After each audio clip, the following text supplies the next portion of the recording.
Oh, merci Jésus, merci Jésus. Alléluia. Moi, je crois, vous savez, quelqu'un a dit, restons debout, nous allons lire la Bible avant. Quelqu'un a dit, la vie est une école. Plus l'on vit, plus on découvre. Je crois plus que jamais que la vie de quelqu'un peut changer en un seul jour. Si vous ne croyez pas que la vie pouvait changer parce que vous lisez Joseph qui a été prisonnier en un jour est devenu, n'est-ce pas, Premier ministre le même jour. Regardez même Mamoudou, je ne sais pas quoi. En un jour, la vie a changé. Dis à ton voisin, Dieu peut changer ta vie aujourd'hui. Change de voisin, dis Dieu peut changer ta vie aujourd'hui. Alors, lève ta tête, ne reste pas dans les inquiétudes inutiles, dans les soucis inutiles. Nous avons un Dieu qui connaît ce que nous traversons et il ne veut pas nous laisser dans ces... Oh! Est-ce quelqu'un qui peut pousser des cris de joie dans la présence de Dieu? Alléluia, alléluia. Nous n'attendons pas de gagner la Coupe du Monde pour célébrer. Nous célébrons même quand nous n'avons pas encore gagné. Car nous savons que nous servons un Dieu fidèle. Si tu es d'accord, lève ta main. Yeah! Oh, gloire à Jésus.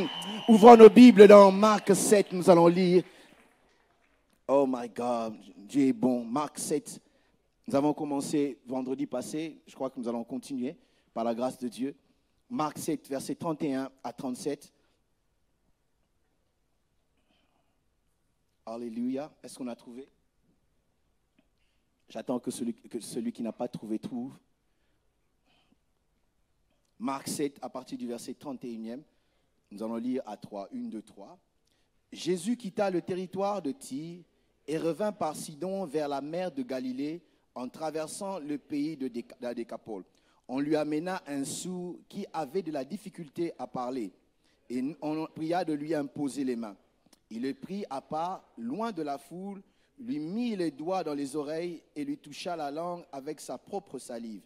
Puis, levant les yeux au ciel, il soupira et dit, « Ephata !» Hey! Est-ce qu'on peut répéter cela? Il leva les yeux au ciel et il soupira et dit, « Ephata !» c'est-à-dire, « Ouvre-toi !» Aussitôt, ses oreilles s'ouvrirent, sa langue se délia et il parla très bien. Jésus leur recommanda de n'en parler à personne. Mais plus il leur recommanda, plus ils ne publièrent. Ils étaient dans le plus grand étonnement et disaient, il fait tout à merveille d'eux. Même il fait entendre les sourds et parler. Nous prions, ô Dieu, que tu bénisses ta parole. Change le logos en réma. Que nos vies soient affectées par ta parole. Fais-nous du bien, réveille-nous, révolutionne-nous, transforme-nous, change-nous, charge-nous par ta parole, engrosse-nous par ta parole pour enfanter, Seigneur, l'accomplissement. Au nom puissant de Jésus, nous prions que ton esprit se saisisse de nous, nous emmène au-delà de nos limites et faiblesses. Ô Dieu, au nom puissant de Jésus, nous avons ainsi prié. Amen. Dis Ephata alors que tu t'assois. Ephata, ce qui veut dire ouvre-toi. Amen. Cela me rappelle toujours un film ou une histoire, Ali Baba et les 40 voleurs, où il y avait une caverne et dans laquelle il y avait beaucoup de trésors. Mais pour qu'on accède à ces trésors, il fallait que la porte ou l'entrée soit ouverte. Alors, il y avait une formule, ça c'est eux, mais nous, notre formule c'est Ephata. Nous voulons, n'est-ce pas, entrer et saisir ce que Dieu a pour nous. Et pour cela, les portes doivent s'ouvrir. Nous sommes dans une année du ciel ouvert, ça veut dire que les ouvertures sont déjà là et Dieu va nous faire grâce que nous puissions entrer. Amen, amen, amen. Amen, amen, amen. Dans ma petite expérience chrétienne, l'une des choses qui est très difficile, très, très difficile, vous serez d'accord avec moi, c'est de donner une définition à Dieu. Si on te pose la question, qui est Dieu?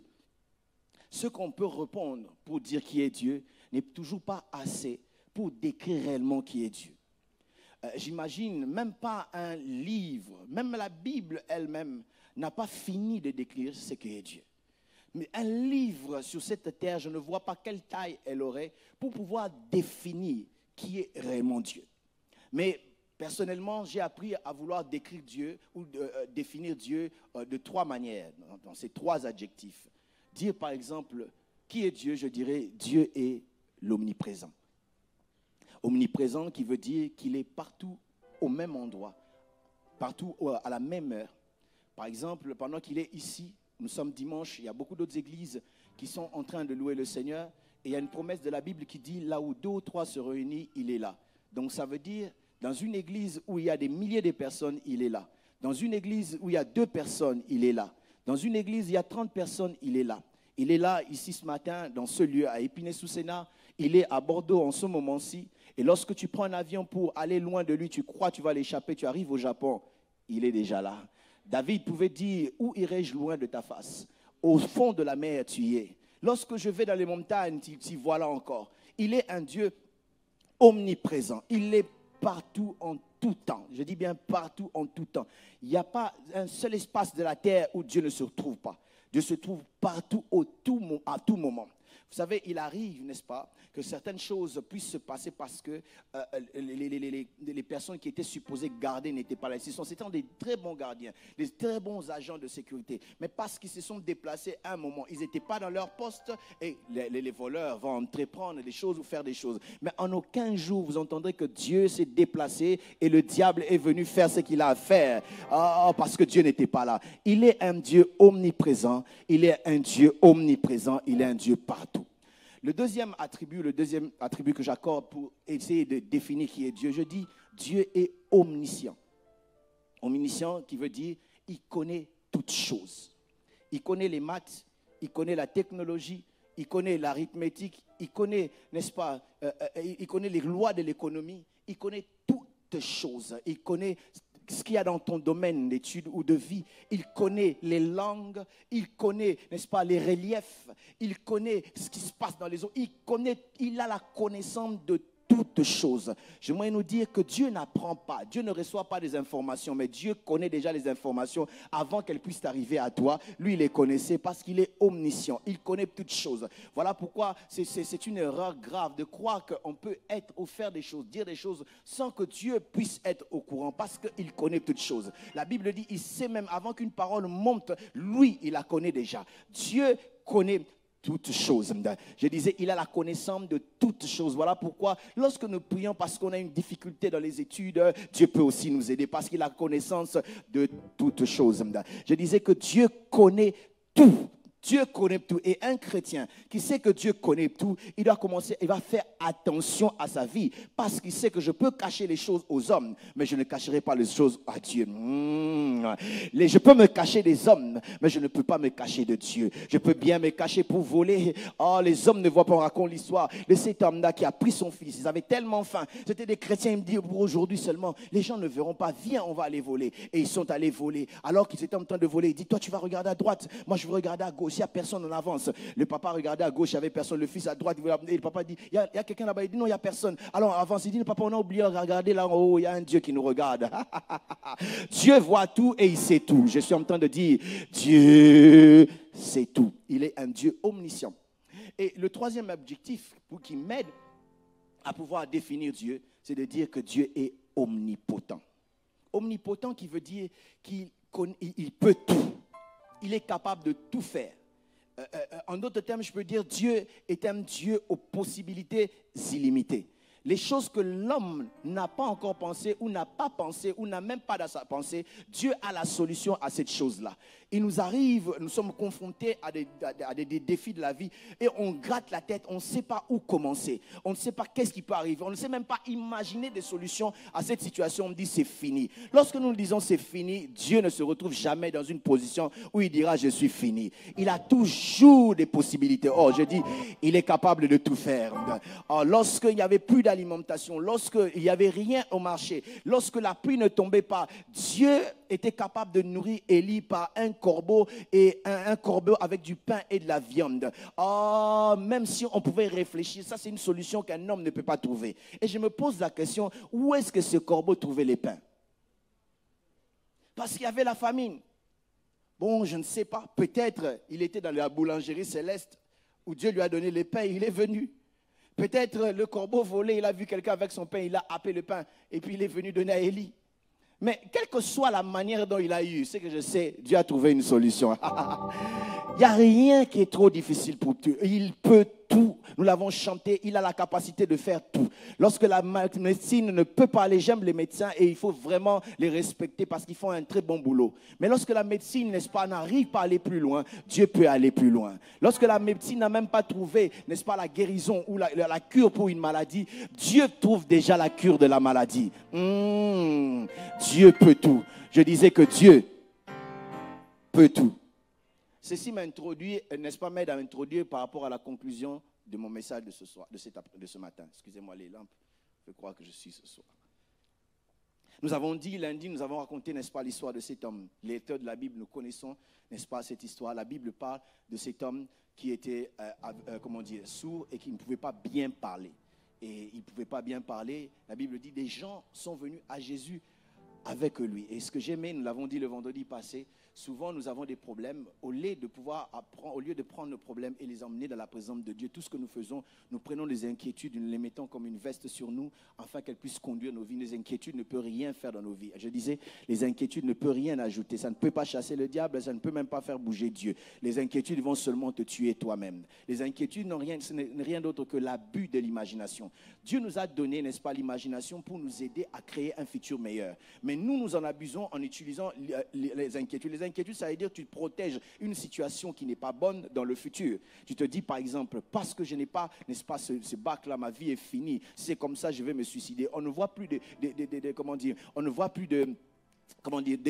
on ne voit plus le futur tout simplement parce qu'on a manqué un bac, parce qu'on m'a licencié. Je devais, n'est-ce pas, prendre une autre position au travail et on m'a chassé du travail. Maintenant, c'est comme ça, moi j'arrête. On ne sait pas s'imaginer, on tombe dans les inquiétudes et souvent, c'est l'inquiétude qui pousse les gens à se suicider parce qu'ils ne peuvent pas s'imaginer un futur meilleur. Ils peuvent voir seulement leur douleur d'aujourd'hui. Laissez-moi nous dire, notre douleur d'aujourd'hui n'est pas la fin de la vie. Je disais, la douleur que tu as aujourd'hui n'est pas la fin de la vie. Je répète, je dis, les difficultés, les circonstances que tu traverses aujourd'hui ne doivent pas arrêter la vie parce qu'au-delà de ces circonstances-là, nous avons un Dieu qui peut changer les choses. Ces personnes-là ne se sont pas arrêtées, ils n'ont pas continué ou commencé à s'inquiéter, mais plutôt ils ont fait la bonne chose qui était d'emmener leurs problèmes auprès de Jésus. Et ils vont amener la personne, n'est-ce pas, auprès de Jésus pour que Jésus puisse traiter avec le cas. Avant que j'avance, j'aimerais bien aimer, si tu as un problème qui te tracasse, qui te dérange, viens les vendredis prier. Si tu ne peux pas, même à la maison, tu peux mettre tes genoux par terre et les présenter à Dieu. Et la bonne nouvelle, c'est que ce que nous donnons à Dieu, cela n'échoue jamais. Lorsque nous présentons nos requêtes à Dieu, il est un Dieu qui exauce. La Bible dit, or, à celui qui est capable d'agir au-delà de ce que nous pensons et même demandons. Il agit au-delà. Lorsque nous lui donnons nos problèmes, là où l'inquiétude veut nous empêcher de voir un futur, lui, il peut nous donner, n'est-ce pas, une porte qui peut nous faire entrer de l'autre côté. Et la situation de cet homme, c'est que cet homme était un sourd et ne pouvait pas bien parler. Ce n'était pas vraiment un muet, mais il ne pouvait pas bien parler, nous dit la Bible. Cela me fait croire qu'il était quelque part un jour en train d'entendre. Parce que si tu es né sourd, tu ne peux jamais parler. Je ne sais pas si je me trompe. Parce que pour bien parler, on peut sortir, mais on ne pourra rien dire. On ne pourra rien dire de concret. Parce qu'on n'a jamais entendu bonjour, on ne le dira pas. Parce qu'on n'a jamais entendu maman, on ne le dira pas. On a la capacité de parler, mais on ne sait pas dire les mots correctement parce qu'on n'a pas entendu. Pour nous dire, bien aimé, que cet homme, quelque part, je crois, avant, il entendait. Mais il est arrivé quelque chose dans sa vie qui a permis qu'il ne puisse plus entendre. Ce qui fait que le processus de développement de son langage ou de sa langue s'est arrêté. Parce que, je l'ai dit vendredi, nous sommes les parents ici, vos enfants, quand ils sont petits, ils ne disent pas les choses comme il faut. Des fois, il faut un interprète. Des fois, papa, tu es là, l'enfant dit quelque chose, tu poses la question à maman, qu'est-ce qu'il veut dire? Et maman te dit, l'enfant dit gné, et tu dis, oh, il veut dire quoi? Il veut dire beignet. Ah, tu lui donnes beignet. Mon fils, quand il veut dire deux, il disait, maintenant il dit bien deux. Avant, il disait eux. Quand il dit eux, on comprend que c'est deux. Et quand on passe devant un McDo, il dit ta. Et je comprends que c'est McDo maintenant. Donc, il ne dit pas les choses comme nous.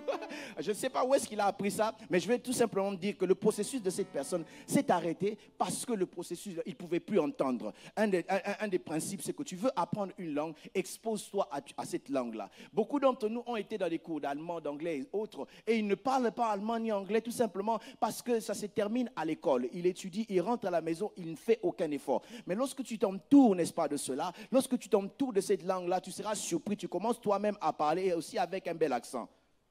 Parce que tu apprends des gens, n'est-ce pas, qui parlent. Remarquez, ceux qui ont appris leur langue aux États-Unis, leur anglais aux États-Unis, ils parlent avec l'accent américain. Ceux qui ont appris l'anglais, n'est-ce pas, en Angleterre, ils parlent avec un accent anglais. Ceux qui ont appris, n'est-ce pas, en Afrique, au Nigeria, ils parlent comme les Nigérians. Et ceux qui ont appris l'English for Africa dans mon pays, ils parlent comme eux, tout simplement parce qu'ils se sont exposés à ce qu'ils entendaient, et ce qu'ils entendaient a contaminé, a conditionné leur façon de parler. Voilà pourquoi je disais vendredi passé qu'il est important de pouvoir bien écouter pour bien parler. Dans les domaines de la vie et spécialement dans le ministère, pour ceux qui sont appelés à prêcher. Tu ne peux pas prêcher une parole que tu n'as pas entendue de la part de Dieu. Je disais, tu ne peux pas parler efficacement si tu n'as pas écouté premièrement. Ne serons pas des gens qui seront pressés à parler. D'ailleurs, la Bible dit dans le livre d'Apocalypse, la Bible ne dit pas celui qui a la bouche qu'il parle, mais plutôt la Bible dit celui qui a des oreilles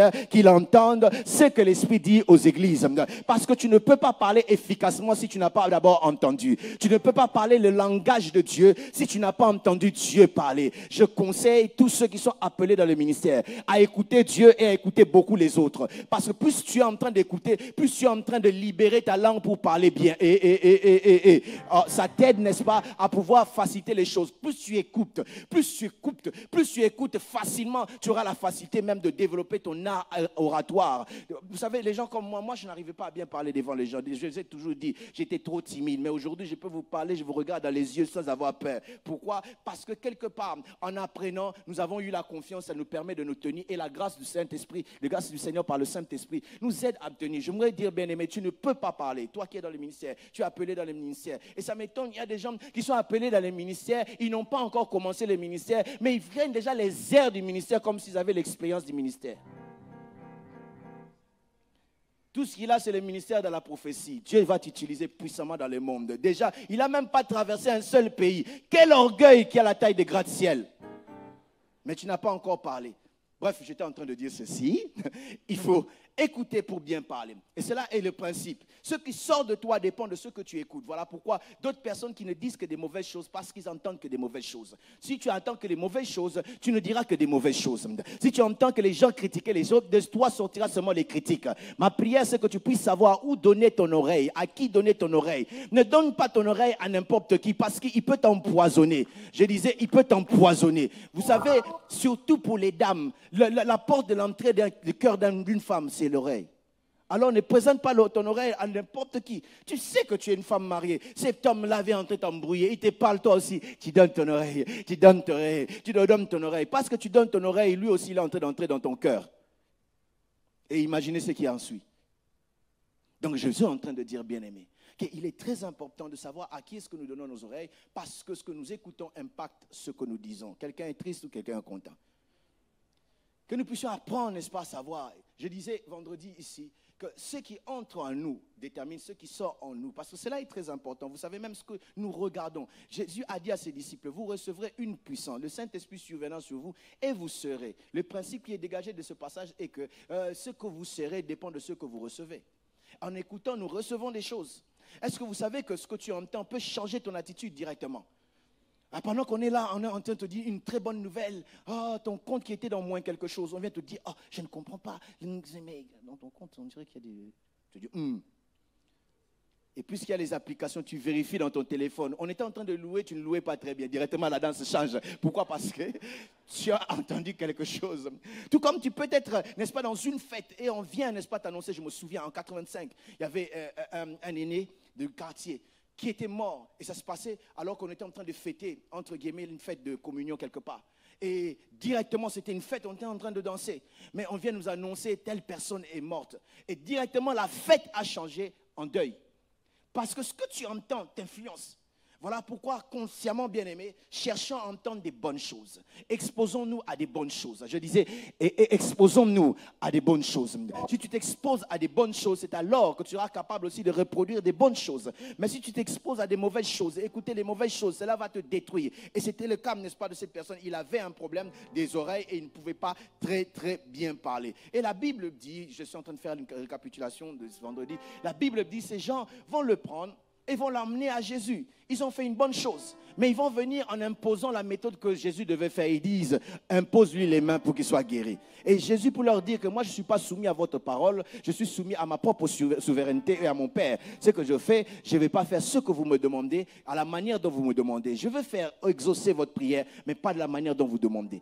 La plupart des fois, nous sommes frustrés parce que nous attendons que Dieu puisse passer de la même manière qu'il est passé dans la vie de l'autre, dans notre vie, afin que nous soyons bénis. Nous attendons que Dieu puisse ouvrir les portes. Oh, s'il avait ouvert le 10 janvier de l'année dernière pour mon bien-aimé, moi aussi j'attends. Le 10 janvier approche. Hein? Le 10 janvier approche. Le 10 janvier, c'est l'autre, c'est pas toi. D'ailleurs, tu n'as pas remarqué qu'on n'est pas né le même jour, ni la même année, même si on est dans la même église.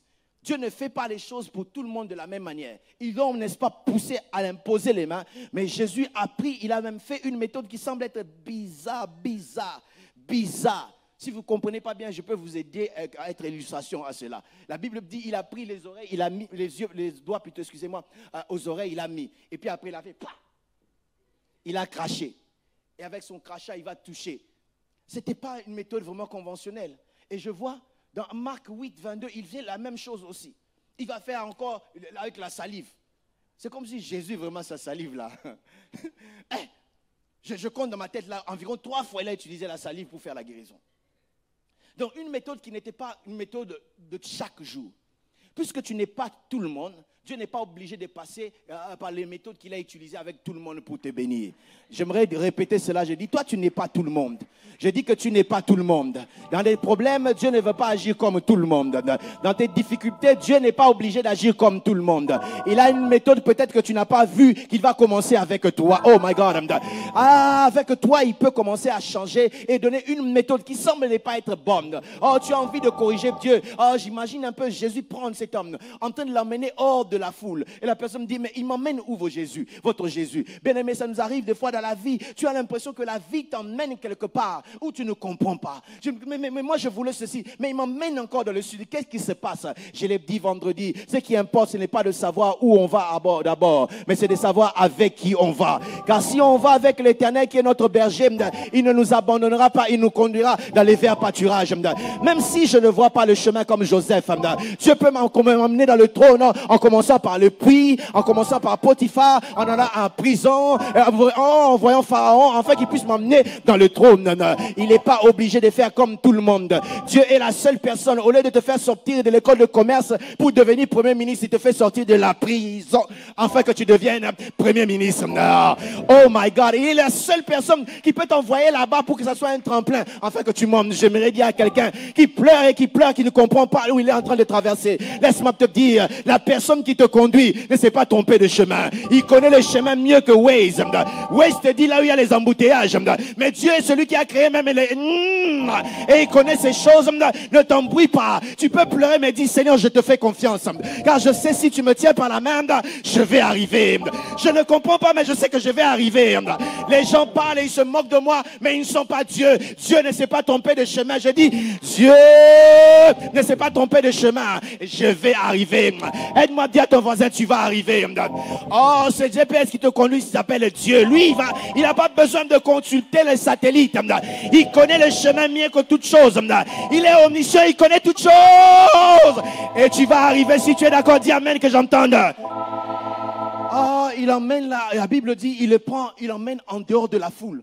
Et je l'ai dit le vendredi passé, des fois Dieu fait des choses en dehors des autres. Souvent nous sommes frustrés. Lorsque Dieu nous appelle à lui, nous sommes frustrés parce que les gens sont en train de partir, de s'éloigner de nous. Et nous croyons, on commence à pleurer. Oh, la Bible me dit, je l'emmènerai au désert et je parlerai à son cœur. Des fois il y a des choses que Dieu veut faire. Il permet que les hommes qui vous aimaient bien, c'est pas qu'ils vous aiment pas, mais pour une cause ou une autre, ils commencent, n'est-ce pas, à se détacher un tout petit peu. Vous ne comprenez pas, ne vous lamentez pas, comprenez que c'est un appel que Dieu est en train de vous donner. Dieu veut comme ça. Il veut votre attention. Parce que vous savez, je l'ai dit vendredi, toute personne à qui tu prêtes attention, peut te donner une direction. Si tu donnes ton attention à une chose, à une personne, cette personne-là peut te donner la direction. Alors Dieu, des fois, s'il veut te diriger, il a besoin de prendre d'abord ton attention. Et pour attirer ton attention, il peut tout faire. Pour David, alors que David commençait à oublier, n'est-ce pas, qu'il était roi, il était un psalmiste, un adorateur. Il commençait à s'inquiéter pour d'autres choses. Dieu a permis, n'est-ce pas, que Absalom se lève, afin de l'attirer et lui donner une direction. Un peu comme le GPS fait. Lorsque tu te trompes de chemin, ça écrit recalculate. Et puis ça te donne encore un autre chemin. Et c'est ce que Dieu le fait. Des fois, il t'éloigne de ce qui est habituel parce qu'il veut t'emmener quelque part. Et la Bible dit, il l'a emmené dehors. Lorsqu'il va l'emmener dehors, et avec beaucoup de questions peut-être, mais il était presque, comme on dit, à la merci de Jésus parce qu'il ne voit pas, il ne peut pas parler. Il pouvait dire, tu m'emmènes où? Mais il ne parle pas bien. Et la Bible dit, Jésus va l'emmener en dehors de la foule et il va faire entrer ses doigts dans les oreilles. Et Jésus va crier, Ephata. J'aimerais que tu puisses crier Ephata. Je pensais à ce message depuis le début de l'année. Et j'ai vu que les femmes auront comme thème cette année. Mais je ne sais pas, ce sont les femmes de la parole du salut qui auront ce thème ou quoi. Je disais, les femmes de la parole du salut auront comme thème... non, je vais entendre bien. Je crois qu'à cette fériaf, les choses vont s'ouvrir pour une femme. Où est cette femme? J'ai dit, dans cette fériaf, il y a des choses qui vont s'ouvrir pour cette femme. Si elle est d'accord qu'elle se lève et qu'elle montre que c'est elle, les choses vont s'ouvrir. Les choses vont s'ouvrir. Dans ta famille, les portes nouvelles vont s'ouvrir. Parce qu'il y a ce que nous appelons Fata, qui veut dire ouvre-toi. Dites amen et que je commence à prêcher maintenant. Dis amen et bien que je prêche. Il a dit, Ephata, ouvre-toi. Et la Bible dit, du coup, ses oreilles s'ouvrirent, sa bouche se délia et il pouvait parler normalement et bien. Jésus sort et il met les doigts dans les oreilles et il crie Ephata. Et il y a une ouverture. Mais Jésus, pourquoi tu n'as pas fait à l'intérieur seulement à l'extérieur? Et pourquoi tu as crié comme ça? Tu pouvais lui parler seulement.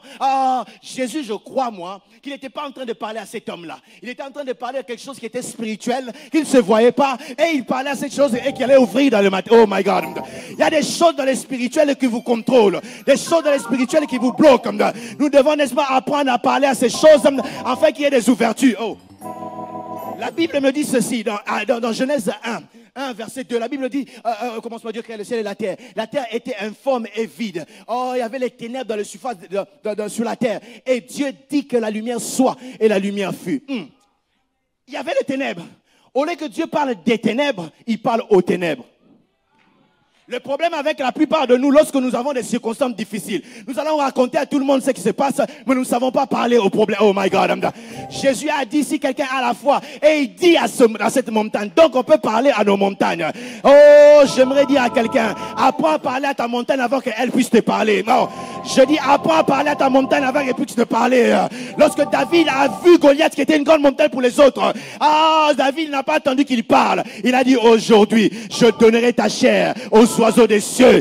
J'aimerais dire au problème de quelqu'un, tu as assez fait souffrir ma soeur, tu as assez fait souffrir mon frère, mais non, Dieu a dit, Ephata, ouvre-toi, tu vas tomber parce que nous devons passer. Le temps est arrivé, le mur qui nous empêche de voir de l'autre côté puisse s'ouvrir, puisse tomber. Voilà pourquoi nous crions ensemble, Ephata, que les choses puissent s'ouvrir, afin que je puisse avoir accès à une nouvelle dimension. Je ne sais pas qu'en est-il de toi, ça a tellement traîné, mais j'apprends à parler. Je ne vais plus me lamenter. Maintenant, je dirais, toi, le mariage, tu traînes. Mais je prie, je me tiens à l'autorité de Jésus. Et je dis, Ephata, ouvre-toi pour que je puisse accéder à ce que Dieu a réservé pour moi. Oh my God, je dis, Ephata, que cela puisse s'ouvrir. Je nous dis, bien aimé, des fois, nous voyons les choses dans le physique, mais nous ne savons pas les implications de ces choses. Commence dans le spirituel. Si Ephata dans le spirituel, c'est pas ouvert, dans le physique, ça ne s'ouvrira pas. Le temps est venu. La Bible dit, le royaume de Dieu appartient aux violents. Et le violent le prend par la force. Je suis fatigué de pleurer. L'état est venu que je monte dans le spirituel et dire au diable, tu t'es longtemps amusé avec ma famille, longtemps amusé avec mon fils, longtemps avec mon mari, mais l'état est venu que le spirituel puisse tender. Et j'ai dit, Ephata, ouvre-toi et que la terre tremble. Ouvre-toi, que les choses changent. Aide-moi à dire à ton voisin, ça va s'ouvrir. Chante de voisin, dit ça va s'ouvrir. Parce que la pression que nous allons mettre dans le spirituel, la manière dont nous allons recobonder, la manière dont nous allons prier, ça, même le diable, il va lâcher. Parce que nous disons, le temps est arrivé, qu'il y ait des ouvertures. Je disais qu'il y ait des ouvertures. Qu'il y ait des ouvertures. Je suis fatigué d'un ministère enclavé. Je suis ministère d'un ministère, n'est-ce pas, qui est conclavé. Je suis fatigué de cela. Je veux qu'il y ait des ouvertures. Je disais, je veux qu'il y ait des ouvertures. J'aimerais parler à quelqu'un. Tu sembles être arrêté, mais ce n'est pas fini avec toi. Parce que Dieu est en train d'ouvrir. Il est en train d'ouvrir. Et la bonne nouvelle est celle-ci. J'ai mis devant toi une porte que personne ne peut fermer. Car celui qui ouvre à la quai de David, j'ai dit, Epha! Que cela puisse s'ouvrir afin que je puisse accéder dans ce... Oh, asseyons-nous. Afin que j'accède à ce que Dieu a réservé pour moi. Et la Bible dit, l'homme commença à parler normalement. Et les gens étaient surpris. La Bible dit, les gens étaient étonnés. Parce que c'était une chose extraordinaire. C'était une chose extraordinaire. Avant de prêcher, j'ai parlé de quelque chose. C'est vrai, dans les réseaux sociaux, ça fait tabac. Mais ils n'ont pas tort. Dans la forme, ce n'est pas ce qui importe. Mais dans le fond, il y a quelque chose. Je n'ai pas envie de le dire. Quand on parle de cet homme araignée qui est monté, sa vie a changé en un jour. D'autres parlent d'activer l'esprit de... Je ne sais pas. Moi, je ne suis pas venu pour ça. Mais nous parlons de Ephata. Et la Bible, c'était quelque chose où les gens étaient en train de s'étonner. C'était comme une surprise. Vous savez, normalement, on est surpris parce qu'on ne s'attendait pas. Quelqu'un comme c'est difficile de me surprendre. Surtout les choses de l'anniversaire, là, je sais. Mais une des surprises qui m'est arrivée, ça faisait 10 ans en arrière, ça fait en 2008. J'étais en Irlande et là-bas, il y avait ma petite soeur Christelle, je ne sais pas si elle est là, elle était venue me voir. On était chez moi à la maison, on parlait. Et puis à chaque fois que le téléphone sonnait, je la voyais prendre le téléphone et partir à côté, parler. La première fois, je l'ai toléré. La deuxième fois, j'ai toléré. La troisième fois, je me dis, mais c'est qui ce garçon qui appelle ma soeur? Elle n'était pas encore mariée à l'époque. Qui doit se déplacer comme ça. Ça a commencé à m'énerver. À chaque fois quand je vois, elle se déplace, ça m'énerve. On entre dans la voiture, on va quelque part, et mon ami qui conduisait, il freine, et le téléphone sonne, ma soeur descend. J'ai dit, cette fois-ci, quand elle va rentrer, et quand elle veut entrer, je voulais parler, elle me donne le téléphone. Quand elle me donne le téléphone, je vois une autre de mes petites sœurs qui habite un peu plus loin au Canada, et ça faisait 26 ans que je ne l'avais pas vue. Elle me répond, elle prend le téléphone, elle dit, ça va? Je dis, oui, ça va, viens me prendre. Je dis, te prendre où? À l'aéroport. Je dis, quoi? D'abord, ma réaction, j'étais fâché. J'ai dit, mais comment on peut me cacher quelque chose? La colère a changé en joie. Parce que la surprise a réussi. Je disais que la surprise surprend parce qu'on ne s'y attend pas. Il y a des choses pour lesquelles nous avons prié. Et parce que nous ne connaissons pas les méthodes de Dieu, Dieu est en train de préparer une surprise. Oh my God, merci pour ton amen. Ça se voit que c'est toi vraiment que Dieu va surprendre. Pour ceux qui vont dans les théâtres, vous allez voir dans les théâtres généralement, je parle de théâtre et théâtre. Alors dans les théâtres généralement, on met une scène avant où il y a une décoration, n'est-ce pas? Et par exemple, c'était la plage. Et ils font leur scène, c'est fini. Et puis après, on ferme les rideaux. Et vous attendez la prochaine scène. Mais seulement vous ne savez pas qu'est-ce qui va sortir de la prochaine scène. Et vous voyez directement, on ouvre les rideaux. Vous apercevez certaines choses, mais vous ne les apercevez pas bien. Jusqu'à ce qu'on puisse allumer. Et vous voyez que la scène a changé. C'est autre chose. C'est comme ça aussi que la vie de quelqu'un va changer. Oh, c'est quelqu'un de ce côté-là. Je dis c'est comme ça que la vie de quelqu'un va changer. Lorsqu'il y aura Ephata, on va ouvrir les rideaux, tu dis, et c'est ça que Dieu tu voulais faire. Je pleurais pour rien. J'ai passé mon temps pour rien à pleurer. Oh Dieu, il est un Dieu de surprises. Des surprises agréables. Je bénis Dieu qui va surprendre agréablement quelqu'un ici. Je dis, je bénis Dieu qui va te surprendre agréablement. Agréablement, je dis, il va surprendre quelqu'un agréablement. Si tu es d'accord, dis amen, bien que j'entende. Parce qu'il surprend. Non seulement il a surpris, la Bible dit, ils vont commencer, il dit, il fait tout à merveille. Écoutez, Dieu ne fait pas les choses comme les à peu près. Non, je dis que Dieu ne fait pas des choses comme les à peu près.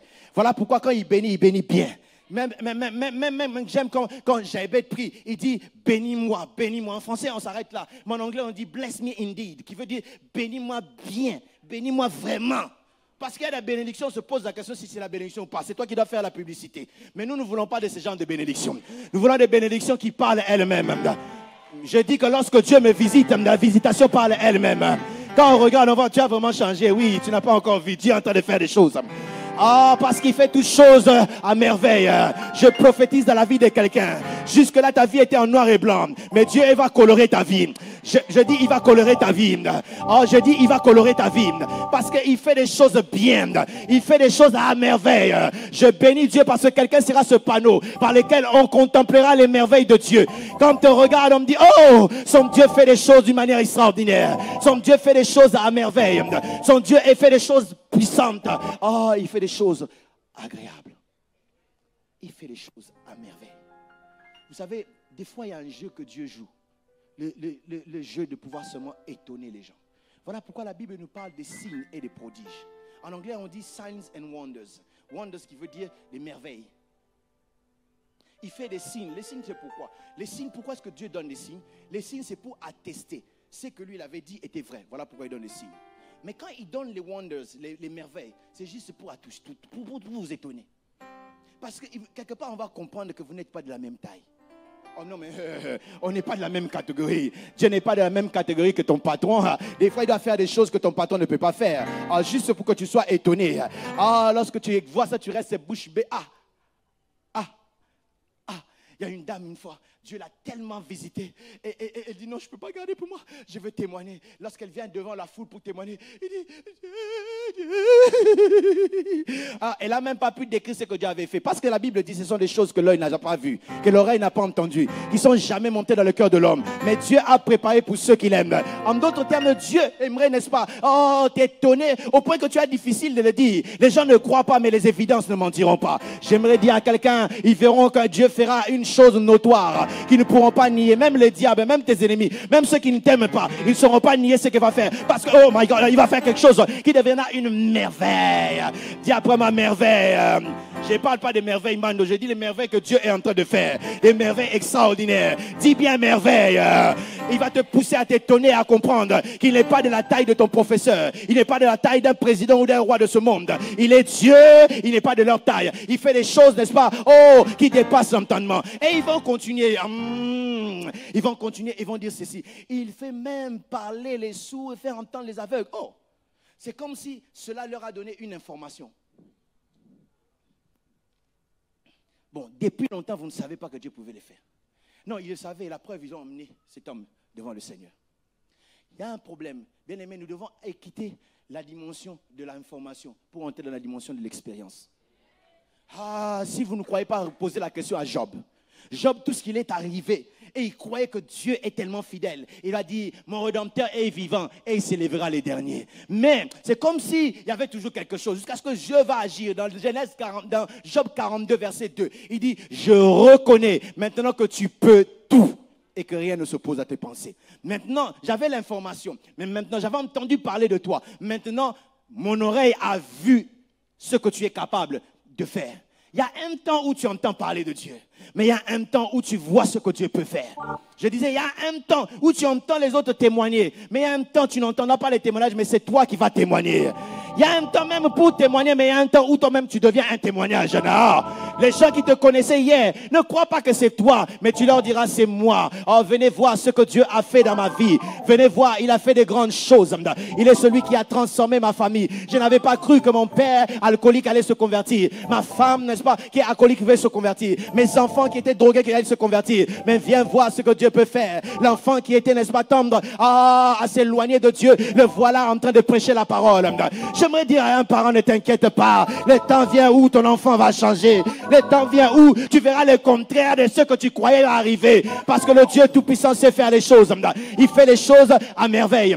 Il fait les choses à merveille. Il y a un temps, nous avons entendu parler de Dieu qui touche toutes les familles. Mais il y a un temps où nous allons voir toute notre famille venir ensemble. Papa, tu es fatigué, mais c'est l'enfant qui dit, papa, aujourd'hui nous devons aller à l'église.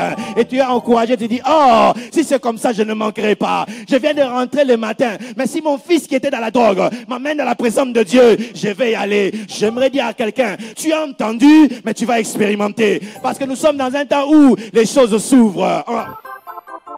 Lorsque nous parlons des choses s'ouvrent, ça veut dire de l'autre côté, il y a des choses qui nous attendent, que nous n'avons pas encore vues.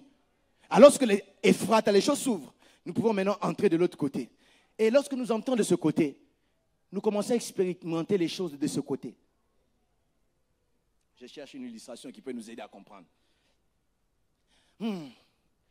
Ok. J'habite en Europe. Et je prends mon avion, je vais en Amérique. Vous allez voir, quelques temps après, même ma façon de parler français change. Pourquoi? Parce que les choses de l'autre côté ont commencé à me contaminer. Comme ça, vous verrez les gens qui viennent des pays anglophones directement, quand ils te touchent, ils disent sorry. Pourquoi? C'est l'influence des choses de l'autre côté. Quand je suis venu en France, j'avais du mal à dire Brunois, je disais Brunoï. Même pour dire hier, je disais yers. Pourquoi? D'où je suis venu, on lit les S. Donc les choses de l'autre côté commencent à te contaminer. Et cela fait un témoignage pour les autres. Or, il peut aussi guérir. Il y a des choses dont tu as l'information, mais il y a des choses où tu dois expérimenter. Je ne sais pas qu'en est-il de toi. J'ai longtemps entendu parler de Dieu. Et je n'ai plus envie seulement de parler d'un Dieu que j'ai entendu.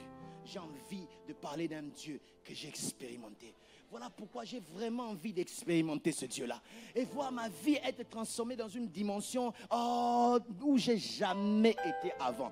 Je ne sais pas qu'en est-il de toi. Si tu es comme moi, tu es fatigué de rester au même endroit. Et tu dis, Ephrata, ouvre-toi. Je vais expérimenter ce Dieu-là. Oui, c'est vrai. Ils ont entendu parler d'un Dieu ressuscité qui allait envoyer un consolateur. Le consolateur allait venir. Et la Bible dit, ils ont entendu. Mais le jour de la Pentecôte, me dit la Bible, arriva. Le jour où la promesse devait s'accomplir arriva. J'aimerais dire à quelqu'un qui veut expérimenter Dieu. J'aimerais dire, toi qui veux expérimenter Dieu, le jour où Dieu a dit ceci ou cela va aussi arriver. Et ce jour-là, peut-être aujourd'hui, qui sait? Je disais, ce jour-là, peut-être aujourd'hui, qui sait? J'ai envie de faire référence à cet homme-là encore qui sa vie ça a changé. Est-ce que le matin quand il s'est réveillé, il savait qu'elle allait devenir ce qu'il est devenu?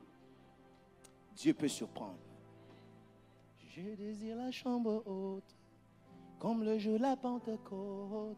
Je veux expérimenter, voir ma vie être... Je ne sais pas qu'en est-il de toi. Je veux vivre la chambre haute, comme le jour de la Pentecôte. Je veux expérimenter. La chambre haute est comme c'est là le lieu d'incubation de la promesse. Et ils ont expérimenté.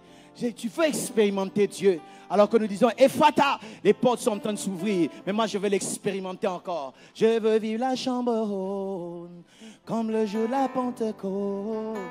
Je veux expérimenter, voir ma vie être. Je veux vivre la Pentecôte.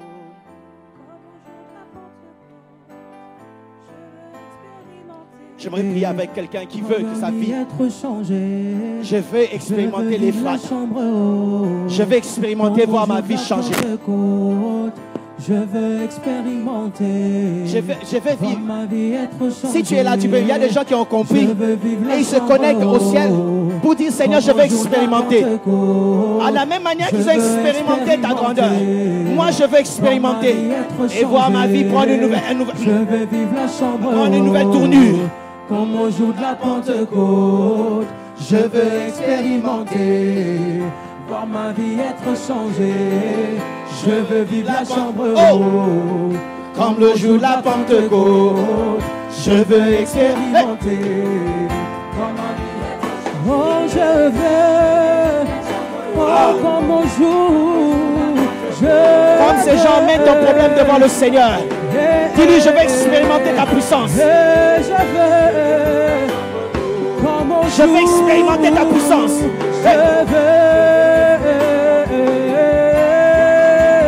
Je veux, comme au jour, je veux.